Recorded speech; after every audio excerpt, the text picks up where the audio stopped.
He's a nice guy. You'd have to soften on him. And that's what's wrong with him. He doesn't, Jordan was just not a nice guy. I got to know him. He's just cold-blooded. What's good with y'all boys, man? Real Game Official, man. And we back with another lit banger. You see what I'm saying, man? We got Skip Bayless, man. He got interviewed by Sage Steele. And shout out to the Sage Steele show. You see what I'm saying, man? She look like she about to hit 150,000 subscribers, man. This is called The Other Side of Skip Bayless. Sage Steele show, episode 68. So basically in this video, y'all, Skip Bayless, we gonna get to know him more on a personal level. And the reason why he does not like Ron. You see what I'm saying, man? So let's get into this video, man, without further ado, man. We got like 2 hours, man. Learned about Skip Bayless in 2007 when we met. Gosh, okay. we're old. That was a long time ago. Was that you, at that point, you hadn't eaten meat in how many years? Red meat. Sorry, red meat in forever, right? Well, at that point, since 1982. Goodness Yeah. gracious. Well, it's my last red meat. Yeah. And you still? No red meat. No. No. You look exactly the same from the last time I saw you 9 years ago. That's not true, but I'll take it. You know Thank I'm you. honest, because you've always been honest with me. I have. How do you feel? How do I feel? Yeah. I feel the best I've ever felt. That's the truth. My energy is higher than it's ever been, because I think I eat better than I've ever eaten. I think I've continued to sort of clean it up and shape it, because you are what you eat in the end, as you well know. And so, I don't know. I have some issues with, I got a knee issue that I fight through, but in general, my workouts are exactly the same that they've been for a long time. I just don't change or miss. And so the routine of that, I feed off of. It energizes me. And on all my endeavors and everything I do, I just feel like my energy is supreme. So that makes me happy. I don't feel like beaten up over the 20 years I was on national TV, getting up for the last 8 at 2 o'clock in the morning out here LA time. I feel stronger than ever. And I've been through a lot, and it made me tougher and stronger and more energized than I've ever been. So Can I brag thank you for asking. about your age? You can? 73 years young. No, thank you. I'll take that. This comes from that structure that you're talking about, right? And not missing workouts and staying disciplined. I don't miss my wife, Ernestine, who is somewhere in the vicinity listening, watching this. Imagine being able to build an app with your name on it, just by thinking about it. Meet Base 44, a complete AI creation platform. Will attest, I just don't miss, maybe to a fault, but I just don't miss cardio every day, and I do the weights 3 days a week religiously. And I look forward to the weights, because I know you can't do them every day, you'll just tear yourself apart, but I go hard. People say, how do you do it? But they look at it like a sentence, like you have to do it, and I want to do it. I like to do it. I'm addicted to it. So it's not a task or drudgery or painful. Again, as Ernestine will attest, I just really like it. And it's my escape, and it's my release, and it's my sanity is my workouts, especially my weights over my cardio. Cardio is just important. It's just like the elixir of life to me. It just, because it keeps your metabolism running like a Ferrari engine, like you have to keep it up. It's like a morning tune-up is cardio to me. And so it's a little harder. I'm happy when it's over, but I do it for an hour every day. At 2 a.m.? Well, I used to when I was at When you were Fox. doing, right. I would do it at 2:30. The reason I got up at 2 was I needed, the day is coming quickly. Again, when I was at ESPN back in the day, your day, it was up at 5 to get ready for 10 a.m. And now here in LA, it was up at 2, which was 5 in the East, to get ready for 9:30 in the East a.m. kickoff, so to speak. And out here, it was 6:30. So if I can't get awake unless I do cardio, I don't want to look at myself in the mirror unless I do cardio. Like it steals me for the day. And then I do fight with the eating syndromes of if I know I did the cardio and I have a slightly bad day because it's a hard day or a nervous day or whatever it is, and I don't eat exactly right, I defeated it already with the cardio, right? So there's a little bit of exercise bulimia that I fight with, sort of that idea, but I have to do it every day. Before I do anything professionally, I need to do that because I wouldn't respect myself if I didn't. Wow, where does that come from? I don't know. It's just the way I'm made. Just it's classic overachiever, I feel like.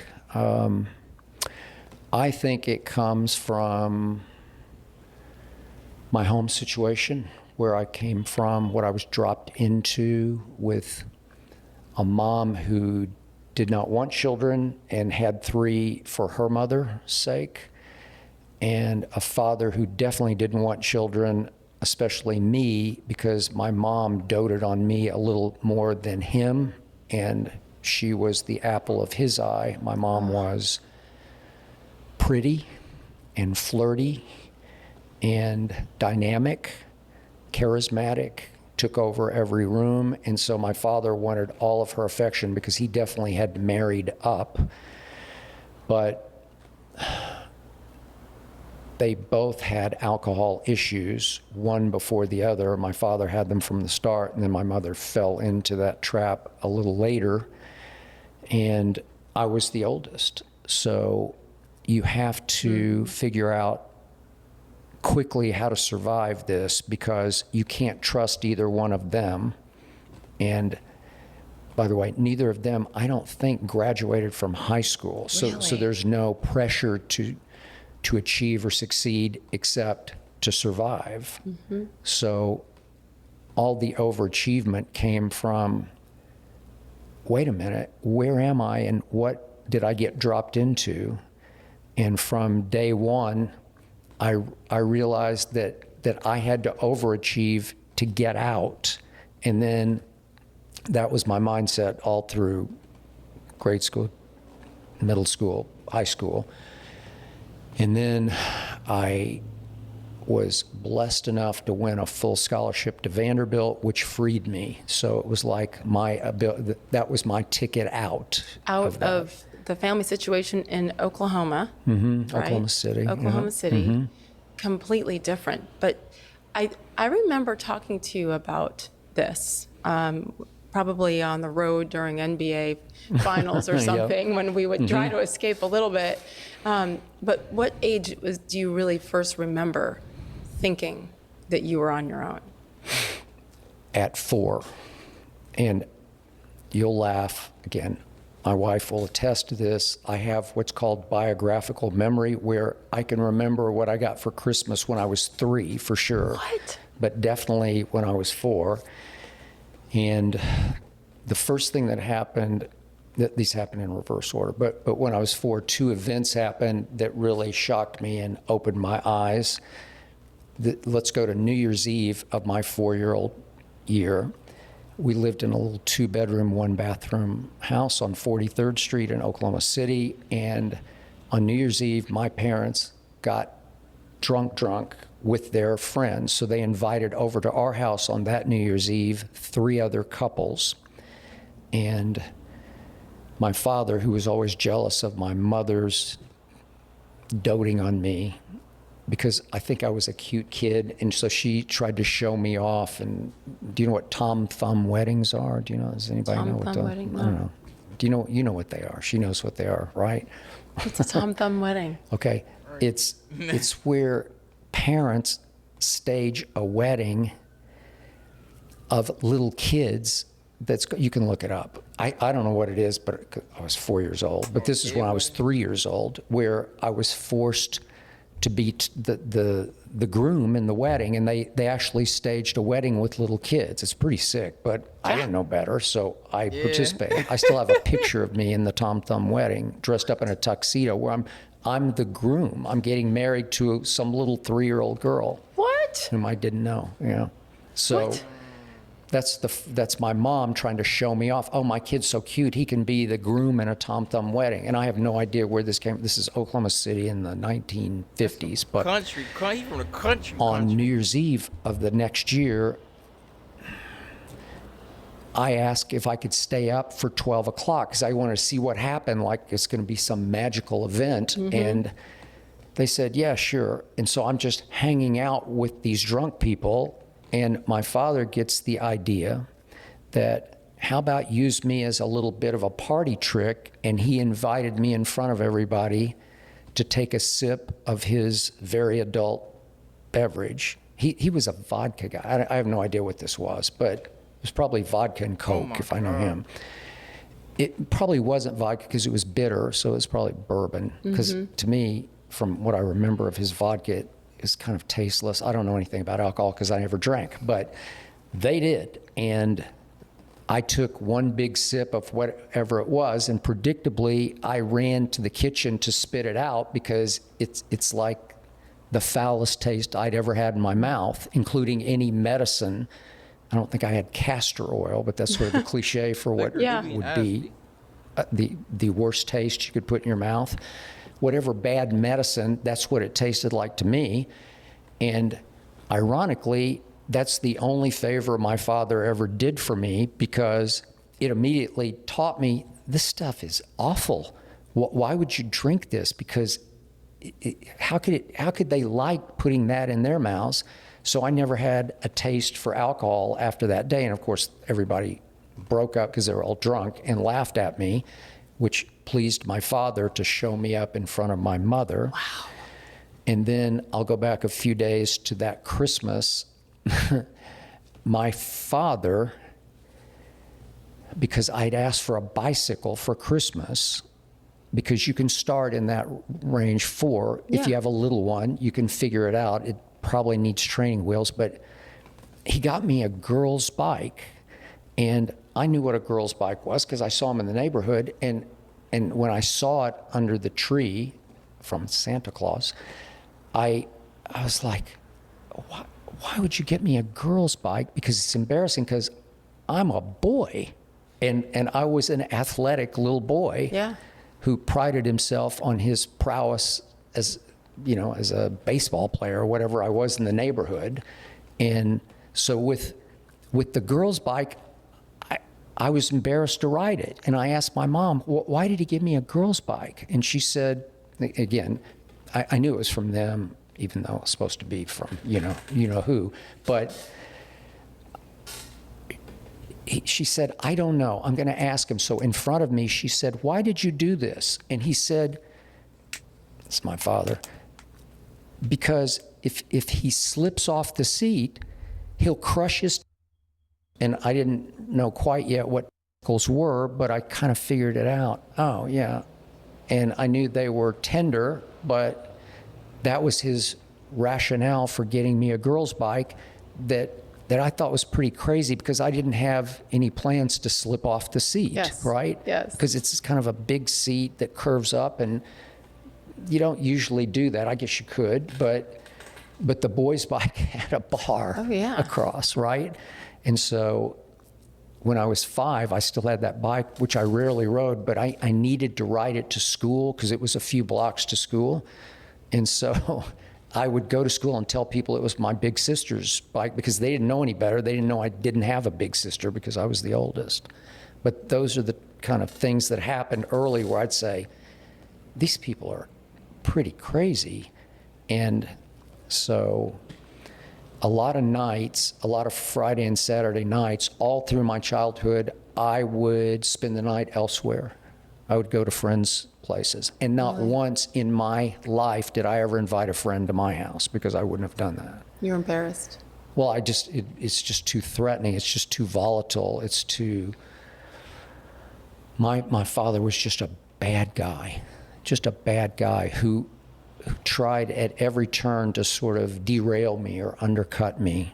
So we see where Skip Bayless get that I'm thankful non-filter for from. it because it made me every That bit no of filter from. who I am. So that's what drives when you say, why Did do you still get up and do cardio? Yeah. I'm still trying to show that I can survive all of that. And to survive in this world, I need to be fit, like supremely fit. And I continue to be, thank you, God. Did you ever talk about any of this with your dad? All right, if you've ever wondered how scammers get your phone number, or it's definitely of today marketers moving your one. So number 3, some This the longest ad Physically abusive at all. you are I rarely spoke to him at all. He was verbally abusive and for a while physically abusive. I did have a brother 2 years younger and a sister 7 years younger. And if I ever dared to, when I was 5, 6, 7, bully my little brother, he took that as an opening to jump in and bully me. And he would, I guess the irony was, he always hit me, he would slap me open-handed, but with his wedding ring, perfect, like Freudian. He would slap me and leave welts on my face from where the ring was. I didn't mind the slap, but I minded the bruise of the wedding ring, right, on his right hand. Is it? Yeah, right hand. Or wait, do you wear your left hand? But he had another big ring on his right hand. But he would slap me and leave a welt. And probably when I was 10-ish, I just finally told him, because I was starting to grow. I was always big for my age. I grew fast. And finally, I told him, no more of that. If you do it again, I'm going to swing back. And he stopped because he was a little afraid of me. But we did have one last battle when I was 16. He did force me. He ran this. He owned and operated this little hole-in-the-wall barbecue place on the south side of Oklahoma City. It's the rough side. Every summer, every holiday, both Christmas break and spring break, my brother and I were forced to work at the Hickory House, and I had no aptitude for it, nor any ambition or initiative to do it. And he just said, this is what it's going to be. And again, that's a blessing because it did teach me hard work. I did a lot of hard work. Like, my biggest duties were, especially through the lunch rush, to clean off tables. I did that for years. And you got to clean fast because you want to turn it over so more people can get through at lunch. And then my other big duty was to sweep out what they called the bullpen, which is where all the trash cans were. And it was just disgusting because it's a lot of throwing away food and the flies are thick and it's nauseating. But I cleaned it twice a day, every day for a lot of years. So I was still going out there when I was 16.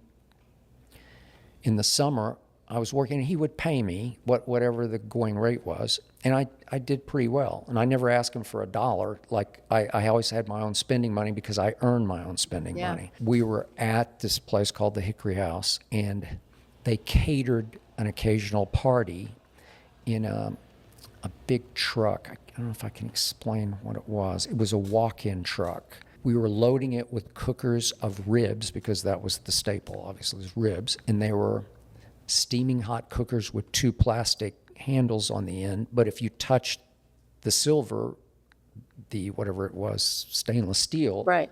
it would definitely burn your hand because they were on fire. So I was standing up in the truck, and he and another guy who worked there, who was his right-hand man, were handing up these cookers of ribs for me to put in a row in the back of this walk-in truck. And the first one, Rediscover the sense of wonder. Rediscover the thrill of he threw it up, like he literally heaved it to me, so I had to try to catch it in midair on the plastic handles. And I missed a little bit on the right one, and it burned me, and I dropped it. Of course. And I told him, don't do that again. But the ribs stayed in the cooker, and I was able to get the lid back on. And Tripping. he shook his head and threw me another one, and I caught this one on both handles and sat it down, and I said, that's enough. And he said, well, what are you going to do about it? And I said, well, I'll show you. And I came down, and he was pretty drunk, but he lived drunk. He was one of those functional alcoholics who would drink from the time he woke up. He would have vodka and orange juice until the time he drove home with vodka and Coke. But he was always just sort of a little off, Yeah. a little out of it. And he got in a fighting stance like we're going to fight. And I'm like, okay, let's go. And he comes at me and throws a big wild roundhouse, which it was easy to duck. And I hit him one time and just dropped him with one shot to the jaw. Just dropped him. And there was there was like a container of potato salad that was going to go in the truck, and it had saran wrap over the top, but his head went back and splattered in the potato salad. Yummy. That's great. I liked it. Yes. And So that's a turning point. that was the end At of 60. us. Really? You know, and he said, go home to your mother. That's what he told me. Go home to your mother. He told me, you know, all along sports were useless and a waste of your time. And so I don't ever think about it. I'm not bitter about it. I think it was all meant to be. It was a God thing, that's the way I needed to get raised to do what I do and what I've done. Because all that drives me. And when you ask about my fitness or whatever, it's all from that. It's from my upbringing. But so interesting that the career that you have, I mean, you helped change this industry. I appreciate that. It's a fact. Yeah. And in incredible ways, and helping so many people along the way. So the useless sports. I know. Yeah, it's funny. In the mornings, I would always get up before he got up back to my sort of junior high school days. And I was a sports nut. And of course, I'm going to devour the sports section back in the newspaper days every morning. So I would be the first to go retrieve the newspaper from the porch in rain, sleet, or snow. And I would bring it into the living room. And because he always came in after me and sat in the chair, I would always take the sports section and dump the rest of the paper on the chair for him to peruse. Never said good morning. He would just come in and take the paper and sit down and start to thumb through the main sections. And I would take the sports on my knees on the floor and spread it out and just absorb numbers and stats. And in some ways, I'm showing him, you know, I'm doing this, and I got really good at it. Not like a stat head way, just a knowledgeable way to where, and I always had like a flash memory, like a photographic sort of memory, where this helps when you're doing live debate, where I could just look over my notes and they just go in my head, and they might not be in my head by tonight, but for right now, they're in my head.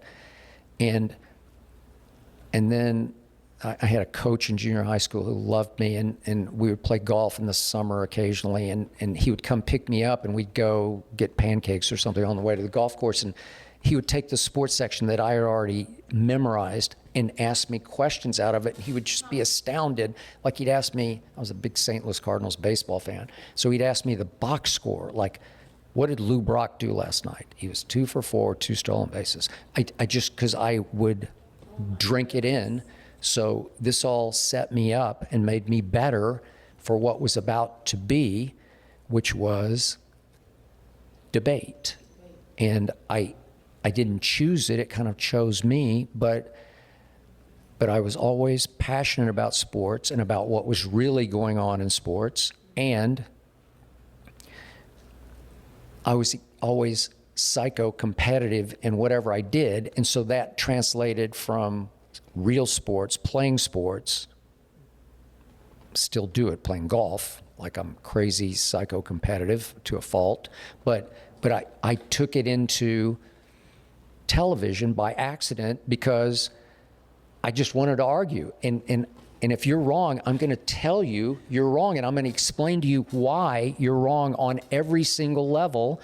And if you want to try to defend yourself, I'm happy to listen. You're a great listener. Yeah, You've I always will. listened. I Yes. will listen. And then you will methodically, one by Pick one, that to point by pieces. point, pick it to pieces. Yes. Yeah. So, and I can do it either way you want to do it. With Stephen A. for all those years, he always wanted me to go first because he hadn't really thought that hard about it. So he needed to hear me set the table, boom, boom, boom, so that he could sit back and stroke his chin and think, oh, wait a second. And he would pick my E or F point of my opening salvo, something that didn't matter that much, and say, did you just say that so-and-so is so-and-so? And I'd say, yeah. You want to make something of it? Right? Lean forward in your chair. And he would say, yeah. And them of course, two in the was control room, they're popcorn, like, man. what's happening? What if That's they not get the back question. together one day? That's not the That'll topic break the for internet. today. I feel like- And we go way over here because Stephen A. was sly enough, savvy enough to say, I think I could go play over there. I think I could hold my own over there. I can't do it here. But I can't do it with his main point. So he took my 4th or 5th point and turned the topic on its head to go here. And then good, maybe even great TV might happen because he has the greatest gift of gab in the history of gab. and he can just wing it, and it's just going to be fun, funny, entertaining, crazy, and maybe wrong, but I'm fighting back, and he's making me laugh for all the wrong reasons, like, this is crazy. What are you talking about? So that was Stephen A. But then if you want to do it the other way with Shannon Sharp, he always needed to go first because he wanted to get all of his stuff out there and then heave a sigh and sort of sit back and wait for the blowback, right? And then maybe he would reorder my points where I would have to attack what was going to be my 3rd point first and do it a little backwards to go back at him. But however you want to argue, I can argue. You can go first or you can go second. Which did you end up liking more? Enjoying? I don't have a preference. I don't. I guess, liked it. Can I tell you what I liked as a Okay. viewer and sitting there in studio Yeah. watching Yes. for all those years Which you on did. First Take Yes. for hours and hours every day? All right. I liked someone else going first. And there were a lot of guests that would rotate on and off that set. They would always go first. The guests would always. It's like, there you go, ladies yeah. first, guests first. And you already knew exactly your points, of I would course. usually just give it a roll of the eyes like, Yes, you did. The drama factor was Yeah. there. But you, along with knowing what you were going to say, you also would scribble down something that they said and I would. flip that over, tell them why they're wrong, and then go with your points. Like, Yeah. I don't think it's anything you can teach. Like what you did and do, especially those years on with those two co-hosts in particular, it's not something you can teach. You could maybe become a better listener.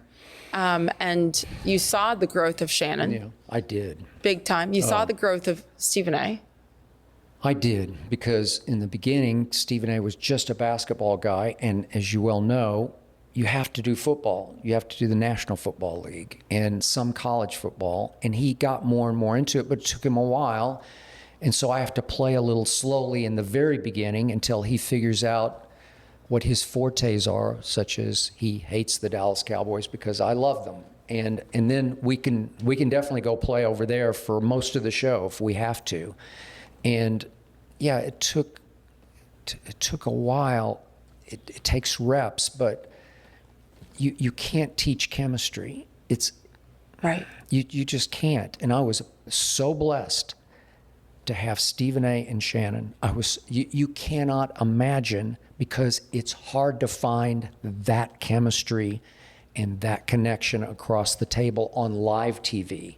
It's you know this because you sat in between it occasionally, and you're watching it from a distance, but also you could see it in operation up close. Where, yeah, I prepped hard. Shannon prepped hard. Stephen A. not so much, but prep got in the way for him. And when Jamie Horowitz took over the show and we brought in Stephen A. full time, they would try to prep him. You know, like, think about this. You need some ammunition. Fight back with a couple of numbers. You don't need to stat him to death because that's boring. But occasionally, there's one killer stat that I would usually have that he needed to figure out how to counter with what's the flip of that stat? What do you need to defeat it? And so they were trying to teach Stephen A. to fight fire with fire more than he would, but he just fought fire with gift of gab, and it's just a And volume. blessing and volume, but he's good. He can just talk, and Yeah. sometimes, yeah, if in the few times that he would go first, it was hard on him because you would just watch his brain working on live TV where he's just rambling for a while, and then you can see the eureka of, oh, wait, I got my point now. I got a point. And boom, boom, and I'm like, thank you. You finally got there. Now we can go, Yeah, he do right? talk a lot, I ain't And gonna lie. yet, I prepped hard, but I wasn't an actor, so as God is my witness, I couldn't I ain't gonna lie, stand to throughout watch the myself years, back. Bro, like, the whole world's against Skip, but it's like, bro, a lot of the stuff he was saying, bro, was true, especially about Bron, bro. I don't know. I feel like the media turned on Skip, bro. The media really turned on Skip and had everybody like not like Skip, had everybody hate Skip, but like, yeah, a lot of the stuff he was saying was definitely true. I never watched. I don't know if you That did in your surprises me early with anchor you. days or you. I never watched it because I feared if I watched it back that I'd think, you know, I should have rolled my eyes more there, or I should have raised my voice more. And now you're acting. You're actually. It's like you're trying to script it out. And the beauty of it was utterly unscripted. And sometimes we ran the show off the rails, obviously, because you do have to take these breaks. But more with Stephen A. than Shannon, it might go someplace that I certainly couldn't predict, but I was prepared to go anywhere he wants to go. And I would tell him, just let it fly, man. I'll be with you.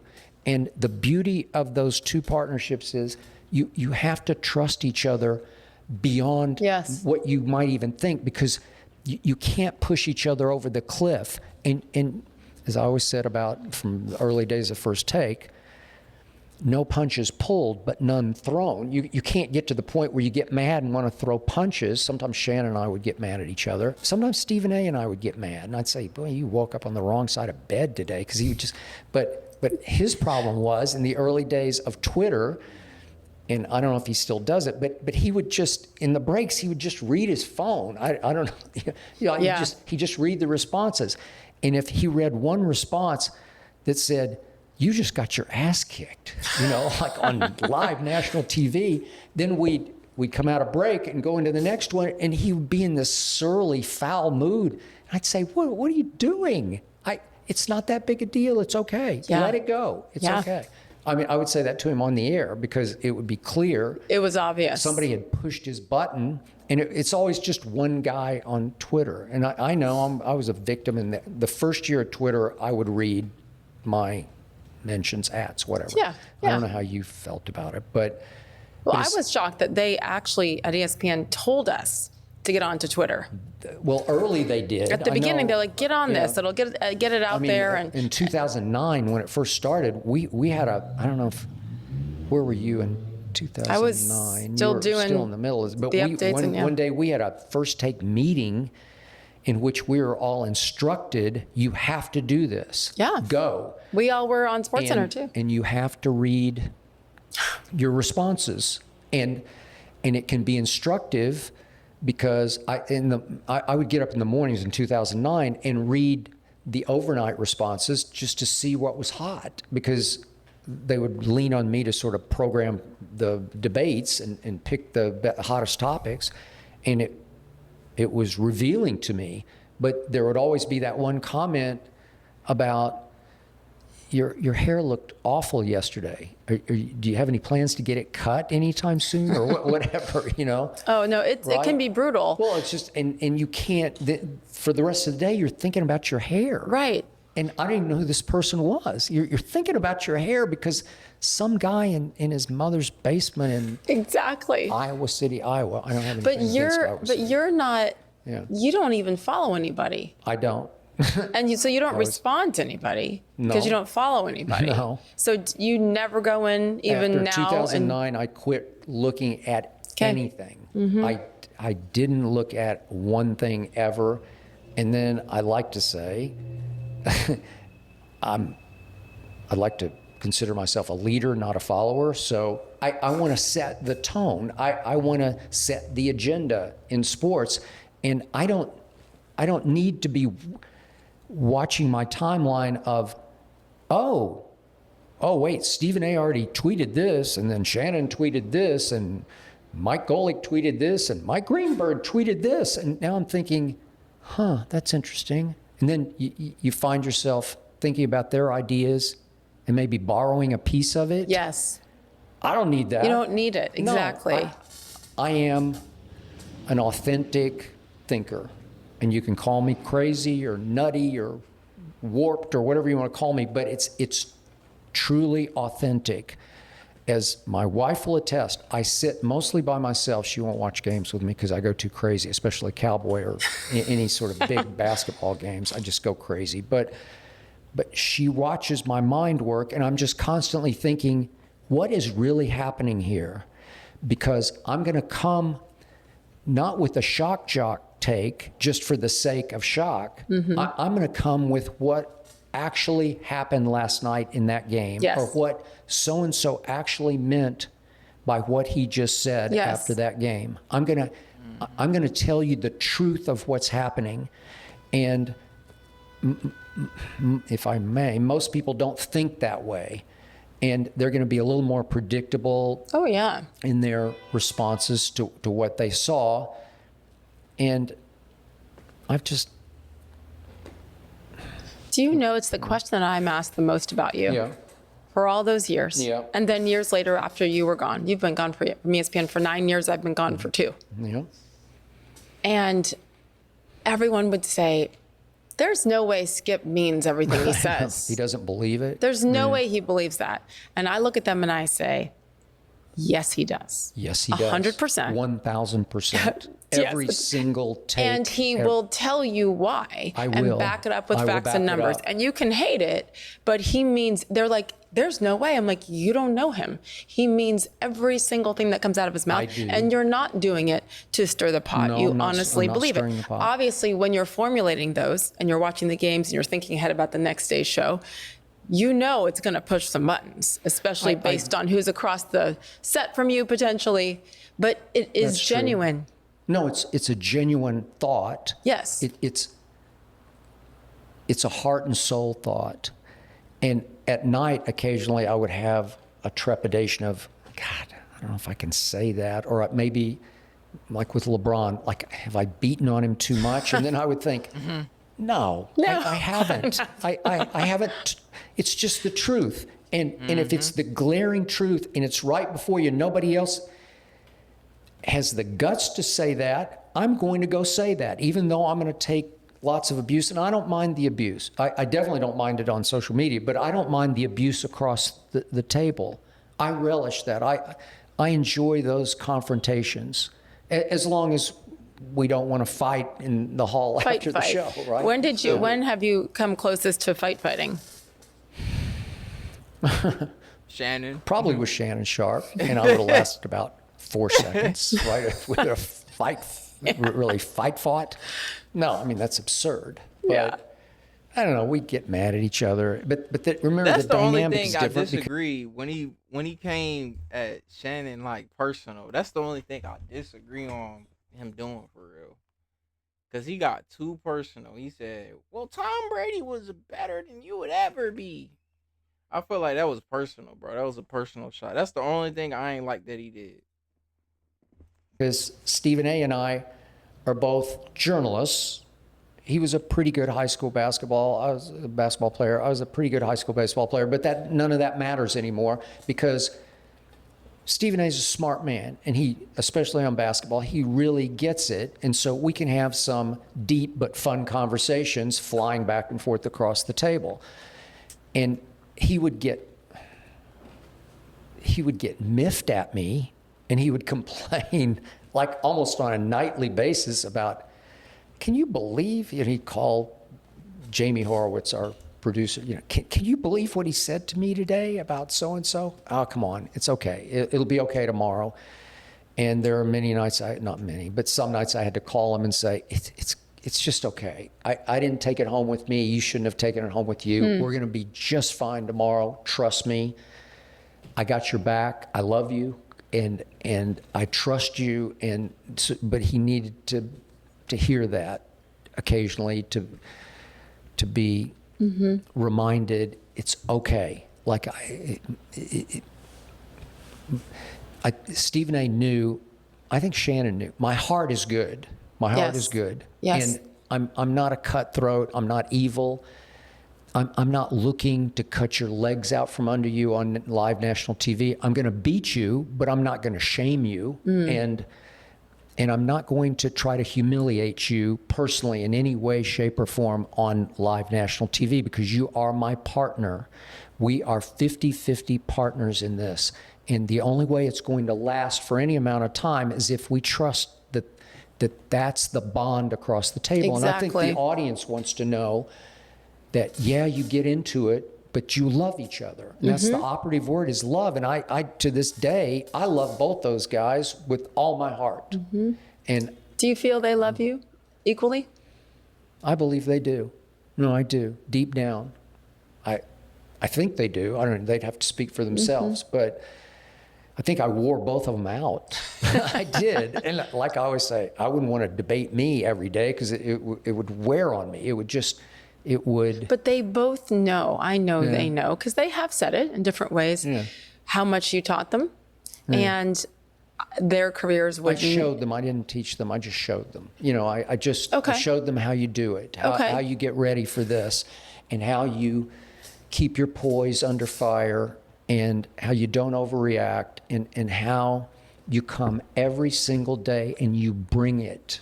You bring it with everything you've got, every minute of every show. That's what I showed them. And by example, maybe taught them how to prepare. Yes. How to watch every game that's ever played, it feels like. Oh, yeah. Yeah. Let me share a story. Okay. One time, in probably 2010 or 11, I invited you over to my home for dinner. I don't know if Ernestine was in town, but I just fell in love with you based on how caring you were about everyone on the staff. And I was this young, scared rookie when we first met in 2007. You didn't seem scared. It was such an intimidating place to come into. And 2007 is very different now, of course. But I remember we connected in a different way where you saw my professionalism and what I was trying to do to prove myself, whatever. I liked you right from the You were start. kind. Yeah. Cut from the, sort of the same I think cloth so, in a lot kind of old ways. school in And many I liked ways. your parents a lot. Yes, Yeah, and so- my parents love you and said, please, my mother especially, please tell Skip hi. They met you in person at ESPN The Weekend at Disney World, I think was the did, first time. with the swimming pool. That- Never that's- forget it. Well, Skip and a Speedo, guys. Who knew? But I was going to say, I invited you over to the house for dinner. You did. And you had thought about it and you called and you said, Sage, I am so sorry. I'm going to have to cancel. The women's college softball It was. regional is on. And I have got story. to watch this game. Because, And I said- okay, remember, I'm from Oklahoma. I don't and care where Oklahoma you're from. dominated. I don't Oklahoma's care. like the dynasty of dynasties. I and, was and I like, have to watch this. He promised after months of trying to come over for dinner. The kids were excited, and he calls and he says, I gotta watch regional softball. And I said, well, at least he was honest. I was. He could have, and then, so that's a story that I crack up when I tell people because it backs up what you say. I don't think it was regional. It had to be the College World No, Series. it wasn't even. Well, it was maybe. like Maybe first it was to round. get to the college. Exactly. I'm sure it was more I don't important. know. But the point is what? You watched every single game for every single sport. You could talk curling and we're like, this guy's a nut job, 100%. Yep. But it proved your passion for any form this of sport. competition that involves human error, because we're all flawed and we all choke under pressure occasionally. I'm all eyes. I'm there because that's debatable why that happened. Why did so and so fail when the pressure rose to the highest level? And Come Bronny. yeah, my wife always says, she uses that as an example of, would you believe he even watches women's college softball like a fanatic? I do. I know. And I did this year. But I watch what it that every year. did is it actually elevated the sport.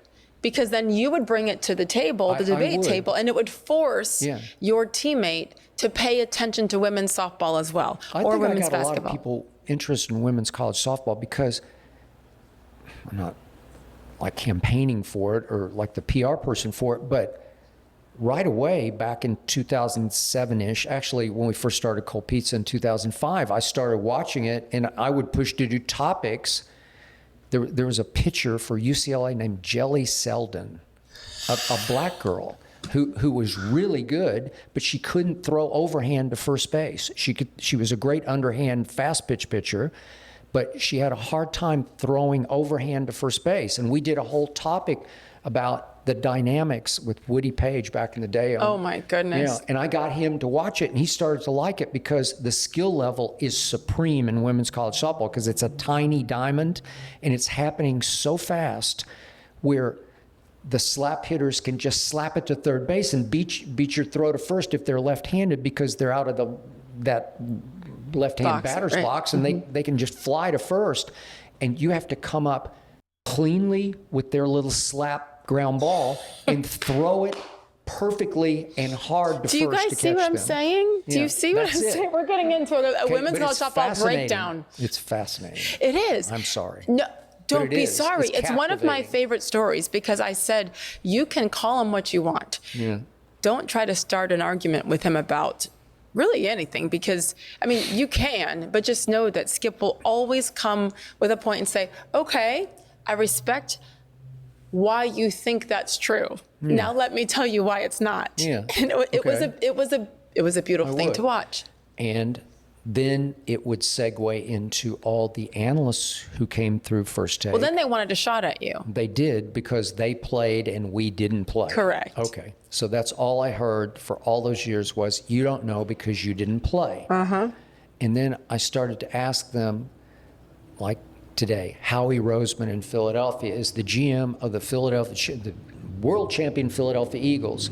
He didn't even play high school football, and he is by far the best general manager Yes. in pro football today. Creating these teams. 2 years ago, he set up, he won the Super Bowl in the offseason because he won the draft and he won free agency you back honestly to back. didn't have to really play professional just to know talent, to know skill. That's just like, bro, like with music, the label execs, bro, the A&Rs, bro, like they ain't never did music before, like they selves, or not on a professional level, but they can hear the talent. It's the same thing. Hear talent, see talent, same thing. Hard to do, but he drafted the best two corners in the draft. Yes. And both of them changed the way the Eagles Yes. played defense last year. And those were two of the biggest reasons they broke through, not to mention Saquon, that he obviously signed as a free agent, and won the Super. So these were happening back in those days. I was a big Spurs fan, and R.C. Buford, who was a walk-on college football player, became the best GM in the NBA. And arguably, if you look at his body of work, he's the greatest GM in the history of the league. Yes. Still the way there, he still in built San Antonio. the dynasty. He's still in a Consultant type role. Yeah. upstairs position. Yes. But still, when you look at the acquisitions of Ginobili and Tony Parker and Kawhi, they're astounding how he beat the league at its own I'm game. gonna be right back. Give me a So little yeah. I would tell them across the table, well, how does R.C. Buford know anything about how to build an NBA team when he didn't even play high school basketball? Didn't play. He didn't Yes. play. Yeah. Well, he gets it. He sees it. And so do I. I do have, thank you, God, I have a good head for this. I have a good eye for who can play and who can't.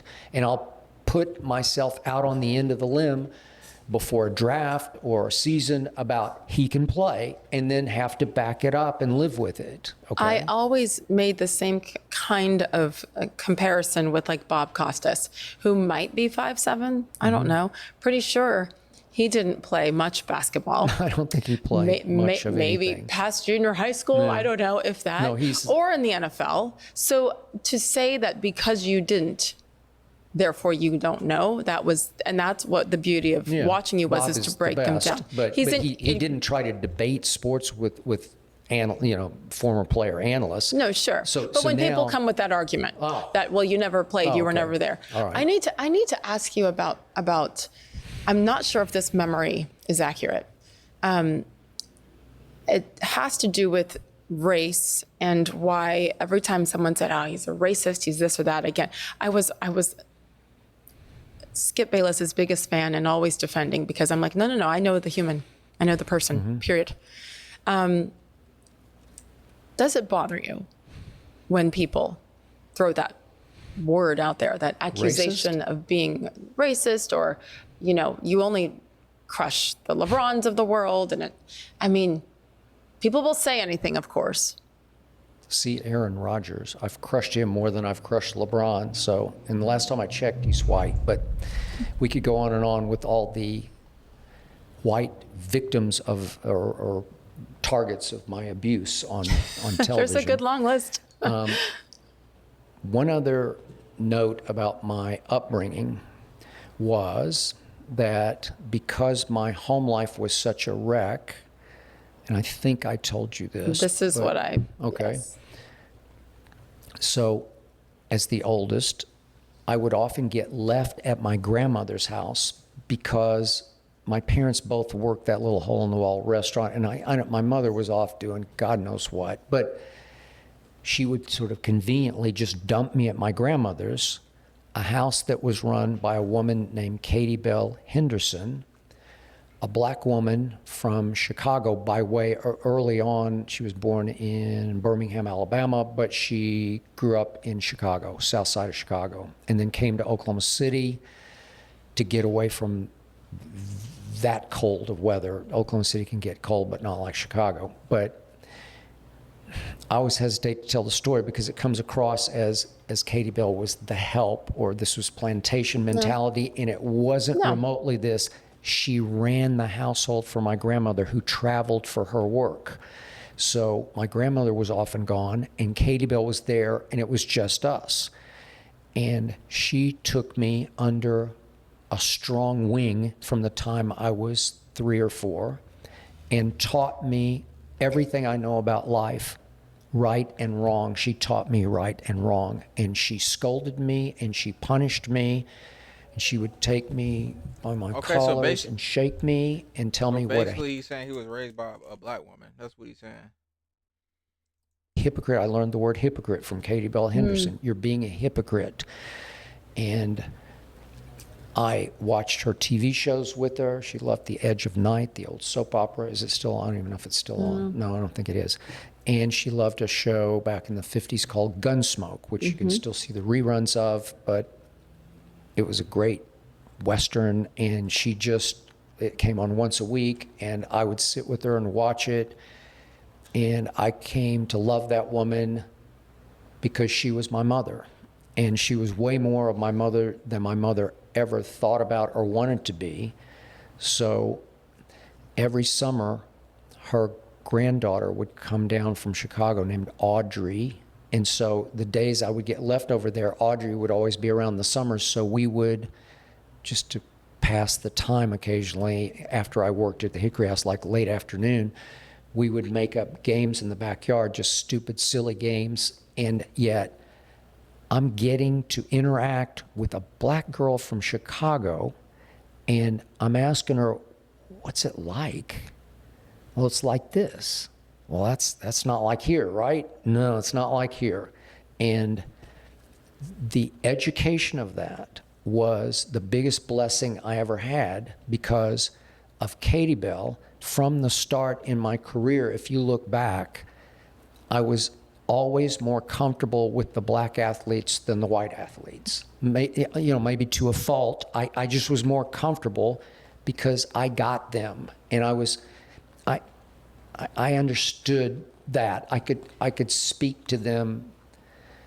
I didn't like the stuffy, sort of politically correct white athletes who said and did all the right things. They weren't very interesting to me as a young writer in the newspaper realm. And so I gravitated to the black guys who always liked me. And all the way up to my days in Chicago, Michael Jordan just took to me right away. He just liked me, and he trusted me, and he gave me way more than he gave a lot of the media members he didn't have any respect for. So that was thank you, Katie Bell. And I've told the story on my show, but I'll tell it quickly. This came full circle to maybe 5 years ago. My wife connected with a shaman, a psychic named Joseph, a black man from New Orleans who was living in New York City. He's not with us anymore. May he rest in peace. I'm sure he's listening as we speak. But my wife, Ernestine, said, you have to talk to Joseph. And I didn't buy into that world. I didn't believe in shamans or psychics, and had never really tried that at all. And she said, just give it a shot. Well, what do I say? What do I do? Well, you can ask him questions. Just see where it goes. Because she really had come to love Joseph and believe in his eye for detail that we're just talking on the phone. He didn't need a lock of your hair. He just needed you on the phone. Yeah. And the first time he talked to her, he referred to the little white dog in the room, which was our little Maltese named Hazel, who's white as the driven snow. And she's like, there's no way he could know this. It's like he's sitting in the room with me. So I tried Joseph one fateful afternoon, and we weren't a minute in. And he said, a woman wants to join. And I'm like, what? Okay, number one, I'm not buying this. Like, Right. like, yeah, right. And number two, if this is happening, I don't want to talk to my mother. I'm done with that. Like, I don't, and it had to be my mother, right? And he said, no. He said, it's a black woman. I thought for a second. I said, Katie Bell? He said, yep, it's Katie Bell. And she wants you to know how proud she is of you. That's the God's truth. That's what he told me within 1 minute of me getting on the phone with Joseph in New York City. Just 5 years ago. 5 years ago. And I cried. Because it felt real, still and there's alive? no way Joseph could have known any of that. There's no way. There's just no way. And in my life, nothing has ever meant more to me than that moment with a psychic I, quote unquote, didn't believe in Oh, the psychic. I'm a tripping. minute into the conversation. Where So- do you think your life would have been without Katie Bell? That's a great question. I think I would have gone the wrong way because I was capable, because I have some bad boy in me. I mean, I'm a fighter. And I fought a lot as a kid. At school, grade school, I fought my way home more days. I'm just like that. If we're playing backyard football, inevitably it ended in a fight, me against 5 guys, and I'd fight them one at a time, like that kind of thing. So that's my nature. And listen, I had this is a beautiful thing, but a scary, dangerous thing. You would be able to appreciate this, but I had no parental guidance and no rules. And so when I turned 14, my mother forced my father to go buy me a very cheap motorcycle because she was tired of having to take me places. So she said, just get him. And this is back in the day, there's no helmet law. So I am riding a motorcycle. And by the way, I made 100 on the test. I had to take the same driver's test that you have to take to drive a car at 16. I took it. I made 100 on my birth date on December the 4th of whatever year that was, 65, I guess, or yeah, 65. I did that, and my father, to his credit, he was against this. He said he'll die on a motorcycle because people died all the time on motorcycles. It's just so dangerous. And he took me to get what I wanted, a red Honda 90. And they go like 40 miles an hour top speed, but it's fast enough to get killed in traffic. Oh, yeah. And he literally, we bought it off the showroom floor. They weren't expensive. And I had a church league basketball game on Saturday morning, and it was freezing cold in December. And I took my stuff in a bag and strapped it on the back, and I took off, and I never looked back. And for the next 2 years, I could go wherever I wanted, whenever I wanted, with no curfew, no check-in, nothing required. I could just go. So my point is, if Katie Bell hadn't instilled right from wrong, I would have just gone off the deep end because it was there for the taking. I could have, whatever I could have gotten into, I would have gotten into. But fortunately, I didn't want to drink. Yeah. And so that led me to not want to do drugs. In those days, there weren't really many drug not like now. temptations. Yeah. No. But she saved my heart. She just did. She was a powerhouse, and she was so loving, but so strong and stern with me. She read me the riot act numerous times about how I treated my little brother and sister. Read me the riot act. And by the way, there was one moment that deeply affected me with her was, I'm going to say I was 7, and I had a cousin on a summer day who was also, for whatever reason, over there, who was a little older than me, and maybe 2 years older. And I knew this word from the playground, but I knew I would never ever use this word because it's the ultimate N-word, the one that ends in the hard ER. And I got into it with him over something, and out of the blue, she was there. She was ironing. Katie Bell was ironing in the living room. She just had the ironing board set up. And out of nowhere, he calls me the N-word, and I was beyond, it's the most horrified I've ever been for another human, because I just knew, And I knew what was coming. Yeah. She put the iron down and she walked over and she picked him up by the lapels and held him close to her. He would have been 9-ish. And told him, don't you ever speak that word again as long as you live, right in his face. And I would like to think he never spoke it again. I don't know that, but his eyes were like that big. And I felt so ashamed for him and for her to have to go through that moment. And it rocked me. It just, Yeah. I'm getting chills just remembering my emotions of that moment. And I went over and put my arm around her, you know, like just tried to show her I'm so sorry. Like I didn't know what to say because it's like the most evil word in the language. It just is. I've often said I wish somehow we could abolish it from the language because it's just so evil. Anyway, that's Katie Bell. For Katie Bell to come through, that psychic, and tell you how proud she is of you. Wow. Something you never heard from Because that was my from your mother parents. telling me. That was my real mom telling me she was proud. And it wouldn't have meant anything if my biological mom had told me that. But for Katie Bell, that I knew she was watching, keeping score, you know, like, wow, that was cool. And thank you. You know, I never believed in that before, but I believed in that moment that was real and true. Did it change you at all? That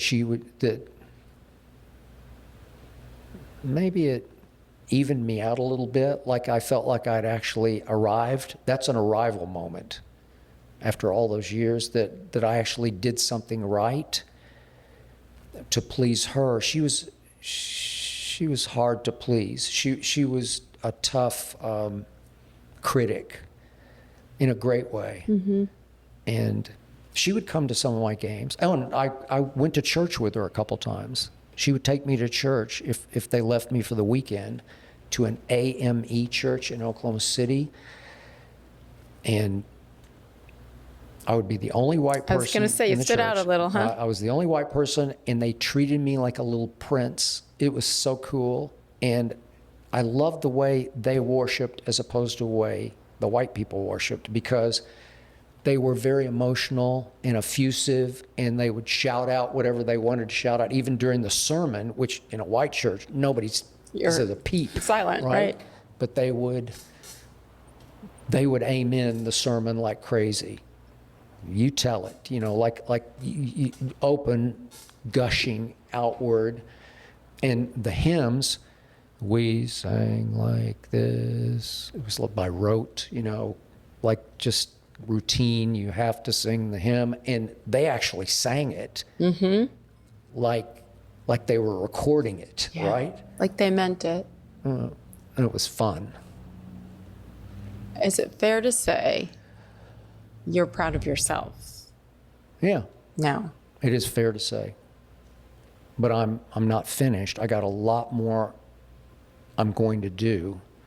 But I'm proud of, look, I keep a little saying up on the refrigerator from a Supreme Court justice from a long time ago, and he has a weird name, so forgive me, you'll probably chortle at his name, but it's Felix Frankfurter. But look him up. He was a Supreme Court justice like in the 20s and 30s, 1920s and 30s. And he said, anybody who is any good is different from anybody else. That is the truth of life. Anybody who separates themselves and rises above, they're just different. And I know, again, as my wife will attest, I'm extremely different. Different? But I think I'm good different. And so I am proud of myself for being fearless. You have to be fearless. You're fearless. You have to believe in yourself and have conviction, the courage of your conviction about what you believe, and then you have to damn the torpedoes, because they're going to come, and you're just going to have to let them thud against your side because they won't explode, they won't sink you. Just damn the torpedoes. You are an incredible example of, people think they know you because you come into their living rooms every day. Once you're in the public eye, or even for others who are not, they look at you, they hear some of the words, and they judge you, and they assume a lot. If people knew about Katie Bell and how she changed your life. She did. Yeah. I think it's just a bigger lesson and reminder for everyone. You never assume. You don't know what someone's been through. You don't know where their heart is. And it's actually something that's quite dangerous. But it's something that I loved when you shared that story with me so many years ago. Didn't surprise me because you've always just been you. But it's something I've shared a few times because I'm no. Let me tell you about Skip, who's actually probably more familiar with the Black culture in that way, going to certain churches than I am. I grew up in a Catholic church, so people think they know. No, I get it. You know? I don't know. And then people ask, well, which is real? This side of you that we're talking about or the TV? Which is the real guy? Well, they're both. I don't know. Absolutely, both. I mean, like I say, I'm not an actor, so I get worked up for television, man. I get, and for the digital, every video I post, I don't use anything, I don't drink, I don't need drugs. I do have just a sports high. I do. I have it every night where I'm just obsessed with the speaking out about what I just saw. Yes. So I'm not going to do it like this because that's not real. That's not true. I'm just going to let it fly. And so if you only know the guy who lets it fly about sports, that's a big part of me, but it's not all of me. No, there's so much more. We're just talking about. No, there's so much more, but I think that this part, sometimes when someone says something, you're trying to understand it. It makes more sense if you know from where they come and if you know their why. And that's why I think this is important. Maybe people don't care. For me, it matters. And so you can be upset at how what they say, how they vote, et cetera, but you don't know their why. And all those opinions are based on experiences, aren't they? For the most part. So that's our responsibility, is to put it out there. It is. One thing that you have, well, my goodness, the number of Bayless quotes, they're endless. The number of times you've pissed off a long line of people. And I always say, okay, he means it. Let's listen to his reasoning because you'll state it and then you'll back it up. Okay. In the last week or so, this one got kind of big surrounding Scottie Scheffler. Okay. The quote was, a guy who has a chance to beat Tiger Woods, maybe even Michael Jordan, was questioning what it all means on the eve of a major championship that he had never won. My initial reaction was RIP Scottie Scheffler as a major championship winner. I was actually offended by that because Scottie is authentically a God guy. However you want to label him, he's a Christian. I don't love that label, but he's a God guy. And he's very open about his faith. Very open. And it's faith, family, golf. But on the eve of a major championship, when you have been given the ability from God that he's been given, you can't completely undercut it and deflate your enthusiasm for it by saying, it just doesn't matter to me anymore. It's unfulfilling because it lasts only a couple of minutes. And he told the story at that press conference. This is the day before the British Open. He told a story about growing up and focusing on and being driven to win his Dallas PGA stop, the Byron Nelson, which I, back in my day in Dallas, covered many times. Yes. So all he wanted to do in life was to win the Byron Nelson, which this past year he won. And he said, my sister came and hugged me on the edge of the green, and I hugged my wife, and I kissed the baby, And 2 minutes later, they're saying, well, where are we going to go eat? Like it ended in 2 minutes. No, it didn't. Because obviously Tiger Woods and Jack Nicklaus would have been saying, looking at their watch, like, when do I get to do this again? Sure. I'm going to dominate. I'm going to win 8 of these in a row. And he was wasting the gift that God gave him, because if you maximize, like I always said, whatever God gave me, I'm going to maximize it. I'm going to give back every ounce I can give every single day. And Scotty needed to understand, maybe he had jet lag or he just had a bad day, but he needs to understand the gift is Tiger-esque. But don't you think he understands that? Well, I wasn't sure that night. At that moment. Yeah. But it worked out. He double shocked me because he came right back Right. the next day, and maybe he was trying to take a little pressure off, but it's just the wrong mindset to enter into, because golf is way harder than anything else. It's the hardest crazy. game to play. It's the hardest sport to consistently win at, which is why I have the utmost respect for Tiger and Jack. But they were cold-blooded killers, and you're going to have to make some sacrifices family-wise, not faith-wise, but family-wise, where, yeah, you're going to have to travel quite a bit. Those guys did, and Scotty's been away from his family. He's going to have to be away to maximize the gift that God gave him. And we're not talking about an average gift. We're talking about he could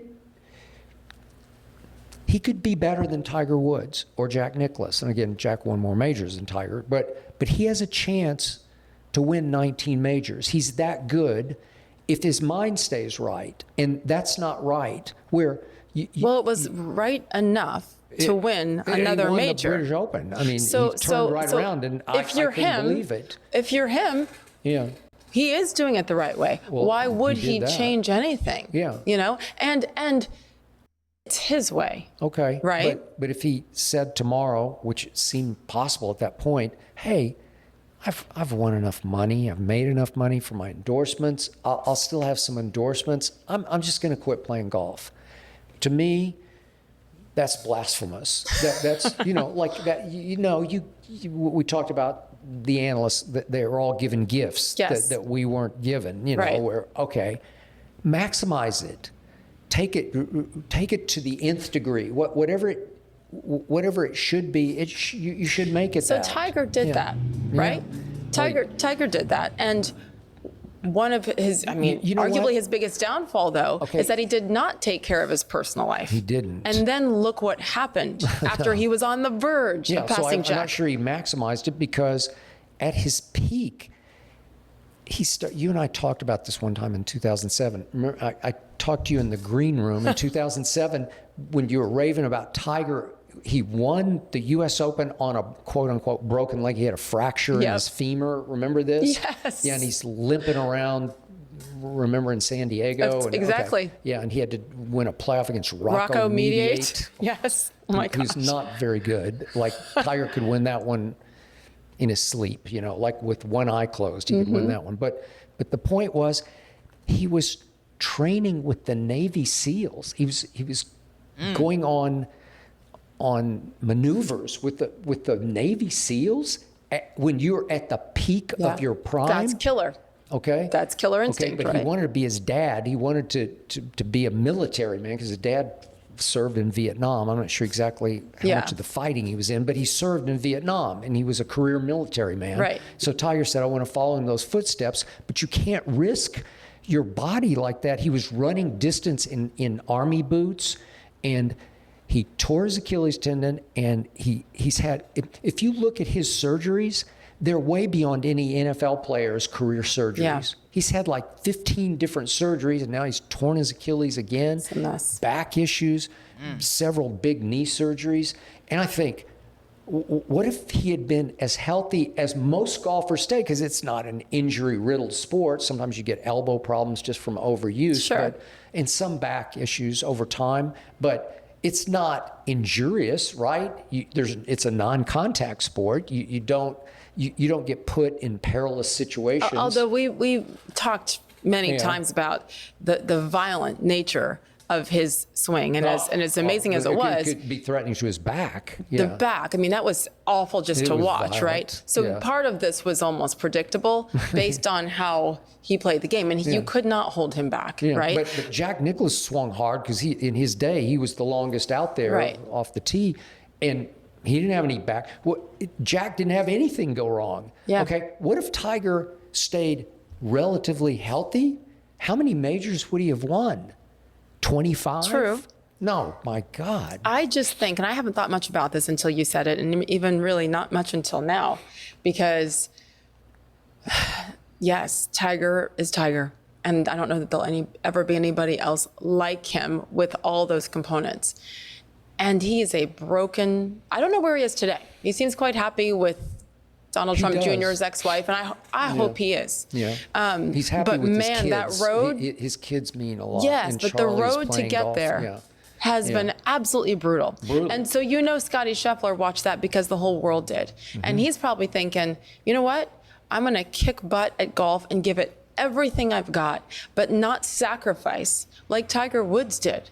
So to me, he's smarter. Okay. Because of Well, that. he's got a better And- chance at longevity because his personal life seems to be in pretty good order. And so then there's that balance Yeah. because you put everything into just golf and then your body gives out on you. And what happens? And I'm not talking about the extracurricular stuff understand. even, right? Yeah. So to me, Scotty Scheffler is such a breath of fresh air because, I mean, who's more likable than Scotty Scheffler right now? Nobody. And it's so rare to have a professional athlete that's that good who is also proclaiming his faith in God, unabashedly. True. And Agreed. a wife and a child, and you can tell that Okay. he loves her and is probably faithful and all those things. I It's think so that unique. every time we say that, it turns out wrong. But I I, know, don't know knock anything on about wood. Scotty. But He seems safe. It seems Yeah. like it's all in order. I agree. How refreshing, isn't Okay, it it's refreshing beautiful. to see? You're like, yeah, but it's, He's not nearly as entertaining to watch as Tiger, Okay, because that's Tiger true. was like a thunderstorm of emotion that could fly at any moment. You know, it could just Yes. explode, and he might scream a curse word occasionally. But it was just riveting. It was just well, how lucky are I we ain't that we really got to watched. witness that really Yeah. firsthand? Oh, okay. I never I really wonder, Skip, the more that I think about this now, I wonder if your aversion to him not having that killer instinct and focusing more on family and God than sports yeah. is because of your background Yeah. and where you came from and how it's true. this If- was just an escape. Like, Okay, all I meant was this is a gift from above that he Yes. has, and he's 29. He's not 39. If you're 39, I'd say, okay, I get it. But no, you're actually just entering your prime, and you're saying, what's it all mean? Well, you should know what it all means, that you can build a platform from which you can talk about God and your faith and what God means to you and how God has changed your life. You can actually, in some ways, you can preach from that platform. You can pick your spots and your moments, because a lot of people are going to be more open to what you believe because you're an athlete, because we look up, and especially in the world of golf, he has a chance to be all time. And so many people over time, once he becomes a thing that, by the way, he actually, Happy Gilmore 2 that just came out, he stole the show in it, which was great to watch, because he's the one who is the least captivating personality. Really? Okay, and yet he was the one of all the golfers, and all of them are in there, Nicholas and Trevino and Freddie Couples, they're all in there, and all the middle-aged golfers and the young.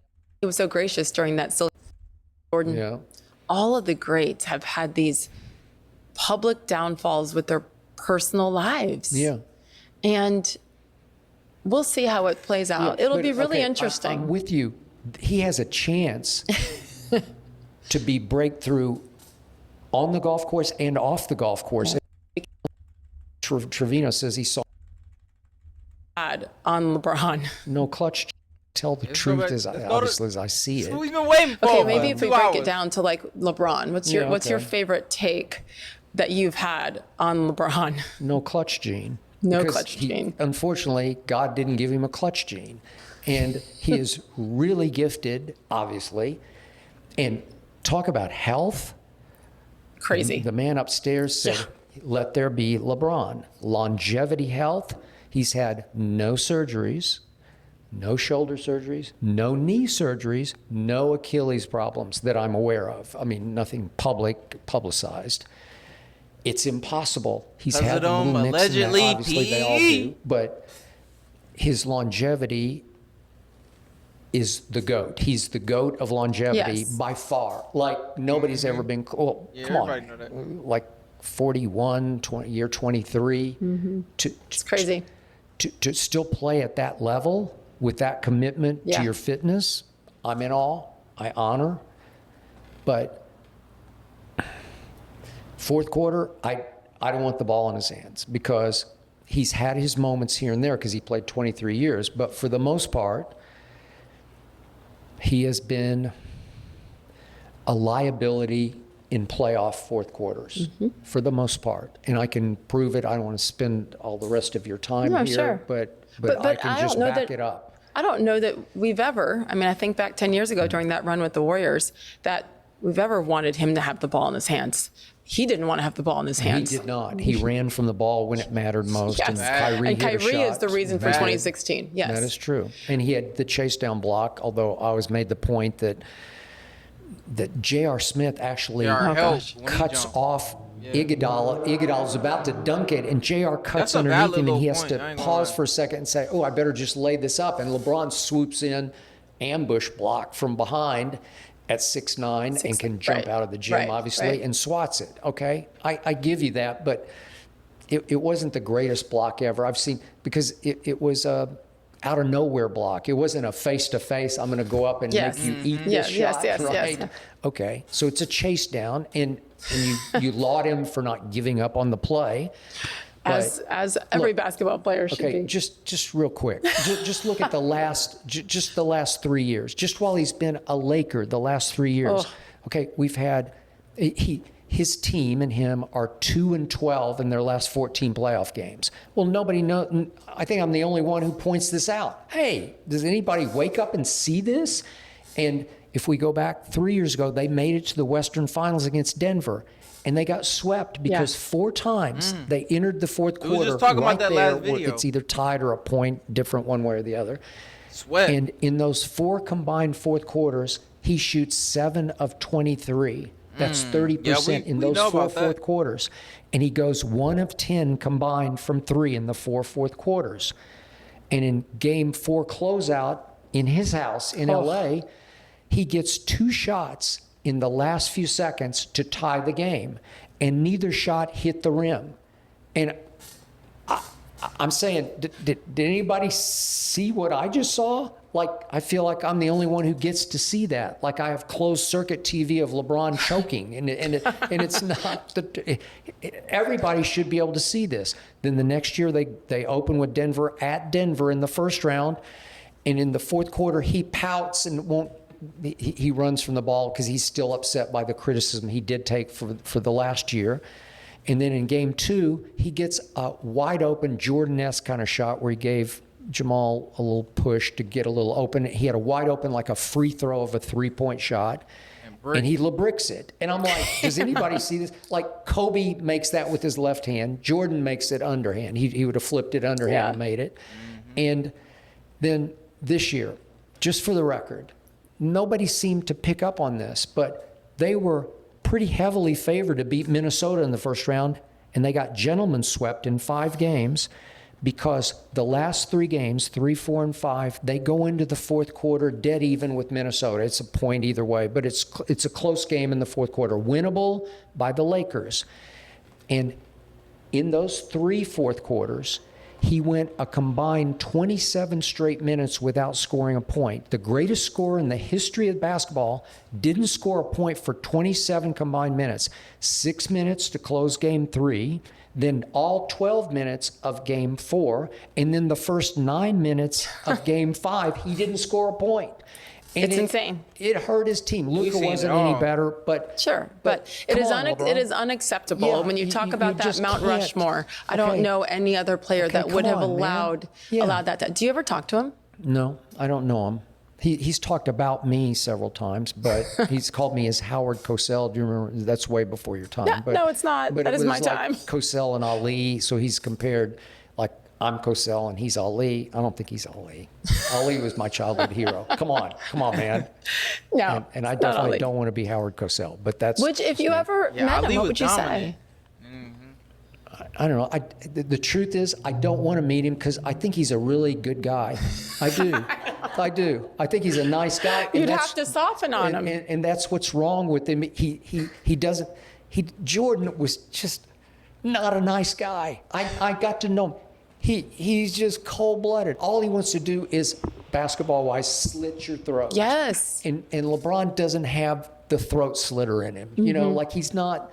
He's just a good guy, and he wants everybody to love Yeah. him, and most people do love him. And I don't want to know him. But one time when I was first out here with the LA Times out of school as a newspaper writer, I was talking to the film critic and about some Even sports Skip movie. got that dog in him. Oh my God. Even Skip got that dog in him. He's so competitive and standing on what he's standing on with Bron. He don't even want to be his friend. Bron, you gotta, like, it's too late now, but Bron, you should have just had that dog in you, bro. And he asked me, he said, you guys in sports, he said, you guys, you hang out with these athletes, right? And I said, yeah, you do. Sometimes you get to know them and you have interactions where you have a comfort level and they'll give you things. And he says, I would never want to get to know any of the actors that I critique because I probably yeah. like them. Yeah. Right? It's a great point. Okay, so I want to keep an arm's length, especially from LeBron. I don't know, maybe someday. I just think he's a good guy. I really do. I like a lot about him. I think he's been a good father to those kids. I think he did a great job. I don't know the other kids, but I've been able to see Bronny in action. And Bronny seems like a really good does. kid to me. Like they raised that kid right because he could be entitled and spoiled rotten, right? Some would say he is, And maybe. based on how he entered the league. Yeah, well, I know. But again, that could ruin you, right? Yeah, but And- there does seem to be kindness there. Yeah. Okay, so don't ever meet him. I don't want to meet him. Little word association. Yeah. So LeBron James. It doesn't have to be one word, obviously. I guess you said it, the no clutch gene. Yeah, unclutch would be the word. Unclutch. How about that? Michael Jordan. GOAT. Just he's the GOAT of everything, of all sports. Of you all can throw them sports. all together. He's all just sports. the GOAT of GOATs. Wow. Yeah, I've never been around a force field like his force field. He never was lost. just Yeah. again. What could you really say? I'm not trying to I agree. present him to the world as a role model because there's not a lot not to like about him. But as a clutch performer, I've never seen anything like it before. Amazing. Yeah, and I've seen him compete in free throw games after practices, like shooting with blindfolds on. I've seen that, and shooting left-handed free throws. And I couldn't ever ascertain exactly how much money was on the table, but it seemed like it was a lot. Yeah. And he's just unbeatable. He is going to out-clutch you every single time. I think he tried to do that with golf, and it's just too hard. It's just beyond him. And certainly baseball. He tried He baseball. tried that, yeah. I do think people are prisoners of the moment, Yeah. which is understandable. I love that phrase because most are. I think so. And so I'll have kids come up to me or if I'm speaking somewhere, who's that? Yeah, I mean, LeBron, obviously. I'm like, okay, yeah, he is a great, an all-time great. What a blessing that we got to witness Michael. I was a young sports reporter in Indianapolis, like 96, 97. Those are the years. So, yeah, Pacers, Bulls, like the whole back and forth Were you and Eastern Conference 98? Finals. I was there through the 98 season. Because Yeah. that 7-game series in the conference finals, I mean, I remember the feeling and just gutted as a Reggie fan know, and as a a Reggie Pacers fan. fan. I get it. With No, I though, get at it. the same time, Yeah. all the respect in the world for Michael Jordan and jealousy that we didn't have him. Because for Reggie Miller, it was all about timing, right? It's just timing. I mean, for so many people, just Reggie about was timing. really good and really clutch, but he wasn't Michael. No, but Reggie Yeah. knows that, Yeah, right? I know. But timing that is team, everything. That Indy team with Larry Bird coaching, Yeah. it was really good. Was good. It was a quick switch because Larry Brown He had been there was. right before Larry Bird, and of course Brown just exhausts everybody in his presence within a week, right? Yep, he did. He was very good. I mean, he was very smart. An but, incredible yeah, coach, yeah, but I mean, I yeah. think he ended up coaching at 96 different places He did. in his career. He had high burnout, quick But a burnout genius, factor. yes. A genius. Kobe. Near Michael. Like that's how, if you want just a Yeah, quick give Cole his credit. response. He was the closest thing to Michael I ever saw, to the point that he actually imitated Michael, the way Michael better than walked, Bron. the tongue wag, the body language. And he was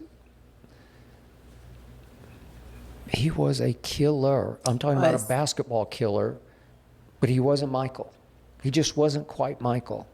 He was really, really good. But Michael, I know he had Scotty, but Kobe did have Shaq, who was, to me, the most, for about 3 years when Shaq was in some semblance of shape, Shaq was the most unstoppable force. It was hard to watch, but he was the most unstoppable force Yeah. I have ever seen. It was impossible to referee that force. It was a lot of elbows and shoulders and knees flying and bodies flying. It was close to football, basketball, but I've never seen or experienced up close a force like Shaquille O'Neal, who was a very athletic, as you know, 7'1", Crazy. very soft hands and skilled. And so Kobe did benefit that. And to me, Scottie Pippen was very good, but way overrated as a sidekick to Michael. That team was all Jordan all the time. Absolutely. Yeah. Stephen Curry. Just revolutionary as a shooter. And I am proud of the fact that I fought for him in that draft. I did show after show. We even did Outside the Lines, Chris Broussard and I, because he was all about Blake Griffin in that draft, and I was man. all about Steph. He's too little. Blake He's Griffin, not a point guard. I Yes, ain't he gonna say is. he I was a said, you bust, got to watch but the handle. Davidson, off the quick. handle. He just had a quick It's peak. supreme. It's crazy. And then fell right And- down.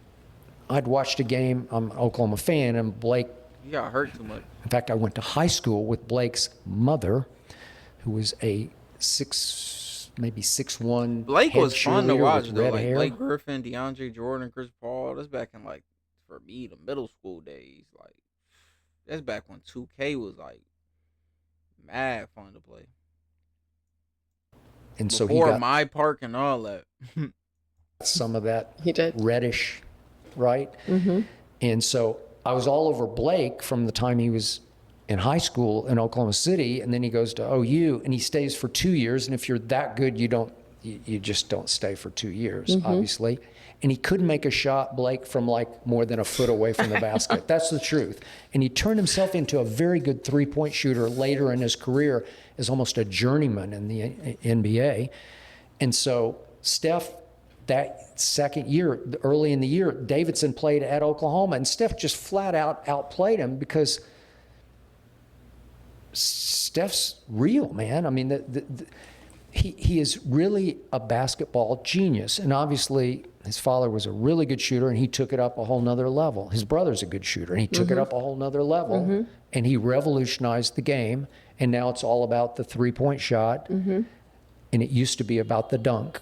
Yeah. And now the dunk contest is archaic and prehistoric, and The days of Blake Griffin jumping over the Kia. that kind of ended it. Who thought we would long I for know. that? You Yeah, know? I know.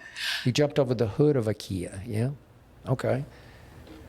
Good highlights. Although Good this top little- 10 on this Sports little Center. white guy has won it now 3 years in a row, and he actually jumped over the roof of a car. He can fly. Little McClung. It's I've never McClung- seen Max anything McClung? like it before. I don't know what got into him, but What, 6'1"? maybe. I don't even know if he's 6'1". He's Yeah. listed at that, but crazy. he doesn't look like he's that tall. And he's not a great basketball player, but he's like, white men can jump. He can actually. You all have hope. Wow. I don't know. Caitlin Clark.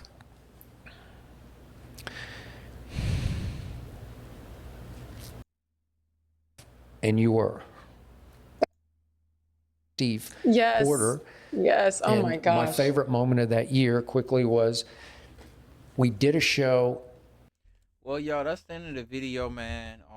I enjoyed the vid, man. The vid was lit. Got to know Skip on a personal level, bro. I ain't never really watched nothing about Skip like on a personal level besides like his takes. Like I ain't gonna lie, I watch a little bit of his show that he got by himself. He got like his little show, or whatever.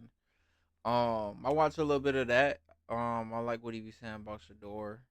Um, but yeah, it was just I don't know, like I learned a lot from watching this video, bro. Just to know him on the other side. So this is a W vid. Shout out to the Sage Still show. I'm gonna check her out if she bring more people that I'm interested in, learning from and watching like we did today. Um, if y'all like the video, make sure y'all comment, like, subscribe. Um, yeah, I want more videos. That like button, man. To the next video. I'm out.